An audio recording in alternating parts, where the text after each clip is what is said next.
Bible हमें बताती है कि योना परमेश्वर का भय मानने वाला उसका एक नबी था। पुराने नियम में योना ही सिर्फ एक ऐसा नबी है जिसने ना तो इजराइल के लिए और ना ही यहूदा के लिए भविष्यवाणी की, बल्कि उसने निनवे नगर में रहने वाले अन्य जाति लोगों के लिए भविष्यवाणी की। योना नबी की पुस्तक उस समय के पृथ्वी के सबसे दुष्ट और क्रूर साम्राज्य अश्शूर की राजधानी निनवे के लिए परमेश्वर के असीम प्रेम को प्रकट करती है। प्रियो, एक दिन परमेश्वर ने योना को निनवे नगर जाने का दर्शन दिया ताकि योना उस नगर में जाकर वहां के निवासियों के बीच में यह प्रचार करे कि यहोवा परमेश्वर उस नगर को नाश करने पर है, क्योंकि उस नगर की बुराई यहोवा की दृष्टि में बहुत बढ़ गई थी। निनवे के लोग परमेश्वर की दृष्टि में दुष्ट व पापी थे, लेकिन परमेश्वर फिर भी उन्हें एक मौका देना चाहता था ताकि वह अपने बुरे मार्गों से मन फिरा ले। परंतु ऐसा हुआ कि जब योना को परमेश्वर ने निनवे नगर जाने को कहा तो वह तर्शीश को भाग गया और परमेश्वर की आज्ञा नहीं मानी। यहाँ पर ध्यान दे प्रियो कि योना यह जानता था कि परमेश्वर दयालु और विलंब से क्रोध करने वाले हैं। वह यह भी जानता था कि अगर मैं निनवे जाऊंगा और जैसा परमेश्वर ने आज्ञा दी है वैसा ही करूंगा तो वहां के लोग जरूर अपने मन को फिरा लेंगे और परमेश्वर उन्हें नाश नहीं करेंगे। इसलिए वह निनवे ना जाकर तर्शीश को भाग जाता है। प्रियो, ऐसे ही कुछ विचार हमारे मन में भी आता है। कभी कभी हमें ऐसा लगता है कि किसी दुष्ट, पापी और अधर्मी व्यक्ति को सुसमाचार सुनाने से क्या फायदा होगा, उसके लिए तो यह अच्छा है कि वह नाश हो जाए। कई बार लोग किसी बुरे व्यक्ति को सुसमाचार इसलिए नहीं सुनाते क्योंकि वह यह सोचते हैं कि वह बुरा व्यक्ति अपना मन नहीं फिराएगा, और कुछ तो ऐसा सोचते हैं कि यह इतना बुरा व्यक्ति है, इसके लिए तो अच्छा है कि परमेश्वर का क्रोध इस पर भड़के और परमेश्वर इस दुष्ट को नाश कर दे। प्रियो, योना यही चाहता था। निनवे के लोग जो कि इजराइल के शत्रु थे, योना नहीं चाहता था कि वह लोग बचाए जाए। वह चाहता था कि परमेश्वर इनको पूरी तरह से सत्यानाश कर दे। इसलिए वह निनवे ना जाने के बजाय तर्शीश को भाग गया। आगे हम देखते हैं प्रियो कि योना निनवे ना जाकर तर्शीश जाने वाले एक जहाज पर चढ़ गया। जब योना तर्शीश की ओर यात्रा कर रहा था तो समुद्र में एक बहुत ही भयंकर तूफान आया, जिससे उस जहाज के सभी लोग घबरा गए और अपने अपने देवता को पुकारने लगे। लेकिन योना उस जहाज के निचले भाग में गहरी नींद में सो गया। तब उस जहाज के माझी ने योना के पास आकर कहा कि तू नींद में क्यों पड़ा हुआ है? उठ और अपने परमेश्वर की दुहाई दे। हो सकता है कि तेरा परमेश्वर हमारी चिंता करे और हम नाश होने से बच जाए। तब उन लोगों ने आपस में कहा कि आओ हम चिट्ठी डालकर यह जाने कि यह विपत्ति किस कारण आई है। तब वह चिट्ठी योना के नाम पर निकली। तब उन्होंने उससे कहा कि हमें बता कि यह विपत्ति हम पर क्यों पड़ी है, तू कौन है और कहां से आया है? तब योना ने उनसे कहा कि मैं एक इब्री हूँ और स्वर्ग के परमेश्वर यहोवा जिसने जल और थल दोनों को बनाया है उसकी उपासना करता हूँ। तब वह बहुत डर गए और योना से कहने लगे कि तूने यह क्या किया है, क्योंकि वह जान गए थे कि योना यहोवा के सम्मुख से भाग आया है और यह बात योना ने उनको स्वयं बता दी थी। तब वे लोग योना से पूछने लगे कि हम क्या करें जिससे समुद्र का तूफान शांत हो जाए। तब योना ने उनसे कहा कि मुझे उठाकर समुद्र में फेंक दो, तब समुद्र शांत हो जाएगा, क्योंकि यह तूफान मेरे ही कारण आया है। परंतु उन्होंने उसे फेंकना ना चाहा, क्योंकि वे सोच रहे थे कि हम किसी तरह किनारे तक पहुंच सके, परंतु समुद्र की लहरें उनके विरुद्ध बढ़ती ही जा रही थी। तब उन्होंने यहोवा को पुकार कर कहा, हे यहोवा, हम विनती करते हैं कि इस पुरुष के प्राण के बदले हमारा नाश ना हो और ना हम इस निर्दोष की हत्या के दोषी ठहरे। तब उन्होंने योना को उठाकर समुद्र में फेंक दिया और समुद्र का भयानक तूफान उसी घड़ी थम गया। तब उन सभी लोगों ने यहोवा का भय माना और उसको भेंट चढ़ाई, तथा यहोवा ने एक महामच्छ ठहराया था कि योना को निगल ले। तब योना 3 दिन और 3 रात तक उस महामच्छ के पेट में पड़ा रहा। तब योना ने महामच्छ के पेट में ही परमेश्वर से प्रार्थना की। प्रियो, यहाँ मैं आपको बताना चाहती हूँ कि यदि हम परमेश्वर की आज्ञा के अनुसार उस काम को नहीं करते जो परमेश्वर ने हमें करने के लिए कहा है, तो ना सिर्फ हम विपत्ति में पड़ते हैं, बल्कि हमारे कारण दूसरे पर भी संकट आ जाता है। जैसा हम इस घटना में देखते हैं कि परमेश्वर सिर्फ योना पर क्रोधित था और वह तूफान सिर्फ योना के लिए था, लेकिन उस जहाज के सारे लोगों को उस विपत्ति का सामना करना पड़ा। प्रियो, जब हमें परमेश्वर किसी काम के लिए अपनी बुलाहट देती है, तो हमें परमेश्वर पर भरोसा रखकर उसकी आज्ञाकारिता में रहते हुए उस काम को पूरा करना चाहिए। जहाँ जिस काम को करने के लिए परमेश्वर की इच्छा होती है, उसमें हमारी इच्छा का कोई मायने नहीं होना चाहिए, क्योंकि यदि हम अपनी इच्छा के लिए परमेश्वर की आज्ञा टालते हैं, तो हम परमेश्वर के विरुद्ध अपराध करते हैं और इसका परिणाम हमारे साथ साथ दूसरों को भी भुगतना पड़ सकता है।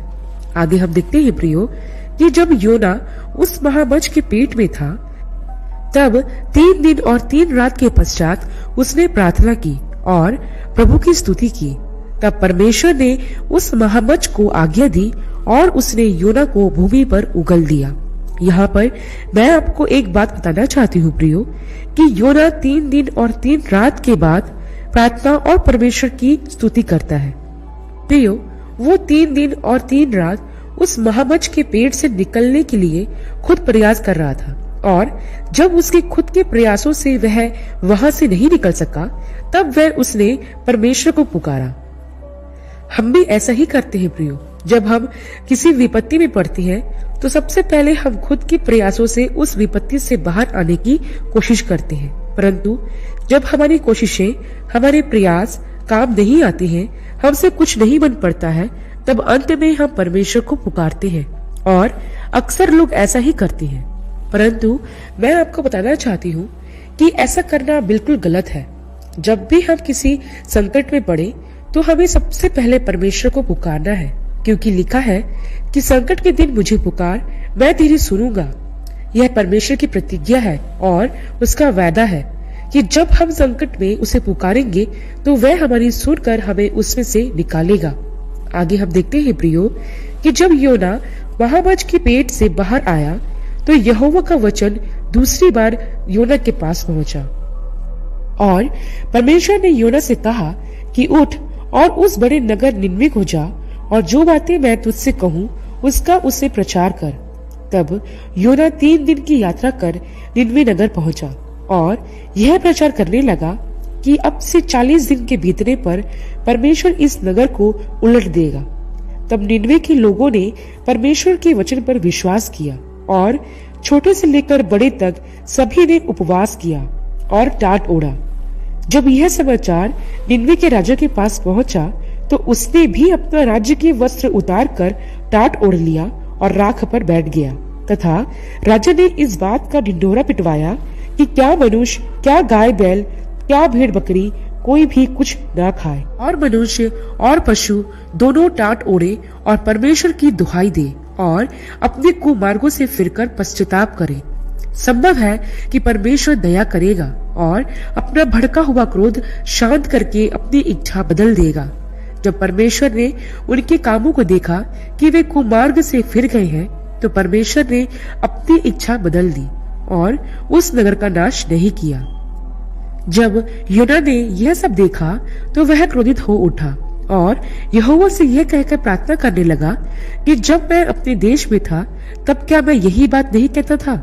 इसलिए मैं तेरी आज्ञा सुनते ही तर्शीश को भाग गया था, क्योंकि मैं जानता हूँ कि तू अनुग्रहकारी और दयालु परमेश्वर है। तू दुख देने से प्रसन्न नहीं होता, इसलिए अब मेरा प्राण ले ले, क्योंकि मेरे लिए जीवित रहने से मरना भला है। तब यहोवा ने उससे कहा, तेरा जो क्रोध भड़का है, क्या वो उचित है? तब योना उस नगर से निकलकर पूरब की ओर जाकर बैठ गया और वहां एक छप्पर बनाकर यह देखने लगा कि उस नगर का अब क्या होता है। तब परमेश्वर ने रेड़ का एक पेड़ उगाकर उसे ऐसा बढ़ाया कि योना के सिर पर छाया हो और जिससे उसका दुख दूर हो। तब योना उस पेड़ के कारण बहुत ही आनंदित हुआ। अगले दिन सवेरे सवेरे परमेश्वर ने एक कीड़ा भेजा, जिसने उस रेड़ के पेड़ को ऐसा काटा कि वह सूख गया। जब सूर्य उगा, तब परमेश्वर ने पुरवाई बहाकर लू चलाई और योना के सिर पर धूप ऐसी लगी कि वह मूर्छित होने लगा। तब उसने फिर परमेश्वर से मृत्यु मांगी। तब परमेश्वर ने योना से कहा कि तेरा जो क्रोध रेड़ के पेड़ के कारण भड़का है, क्या वह उचित है? तब योना ने कहा, हाँ, मेरा जो क्रोध भड़का है वह अच्छा ही है, वरन मेरा मरना भी अच्छा ही होता। तब यहोवा ने योना से कहा कि देख, जिस रेड़ के पेड़ के लिए ना तो तूने परिश्रम किया ना उसको बढ़ाया, जो एक ही रात में हुआ और एक ही रात में नाश हो गया, उस पर तूने तरस खाया। फिर यह नगर जिसमें 1,20,000 से अधिक मनुष्य रहते हैं, जो अपने दाएं बाएं हाथों का भेद नहीं जानते, क्या मैं उस पर तरस ना खाऊं? प्रियो, यहाँ इस घटना का अंत होता है, जहाँ पर परमेश्वर हमें बहुत सी बातें सिखाते हैं। परमेश्वर बताना चाहते हैं कि वे आज भी खोए हुए लोगों से प्यार करते हैं। वे नहीं चाहते कि कोई भी नाश हो।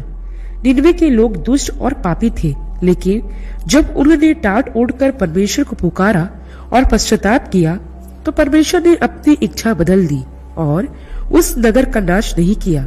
वैसे ही प्रियो, अगर हम भी अपने पापों से पश्चाताप करते हैं और अपने मनों को फिराते हैं, तो वह आज भी हमें क्षमा करने में विश्वास योग्य और धर्मी है।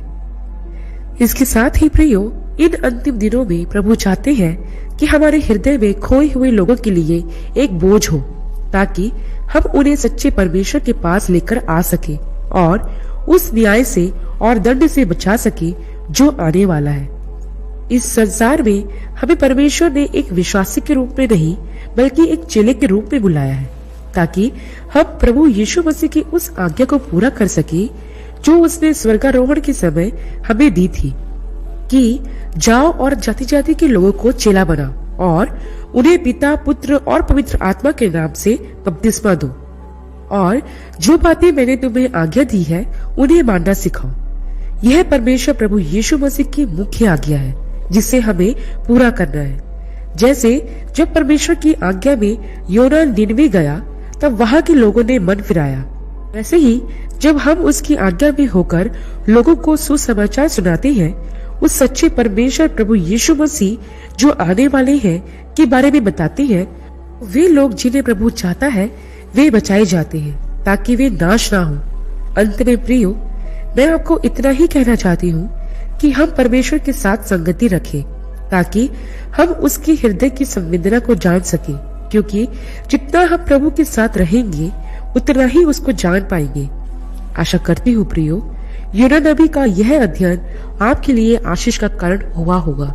अगली वीडियो में एक नए विषय के साथ आप सबसे फिर मुलाकात होगी। तब तक के लिए आप सबको जय मसीह की।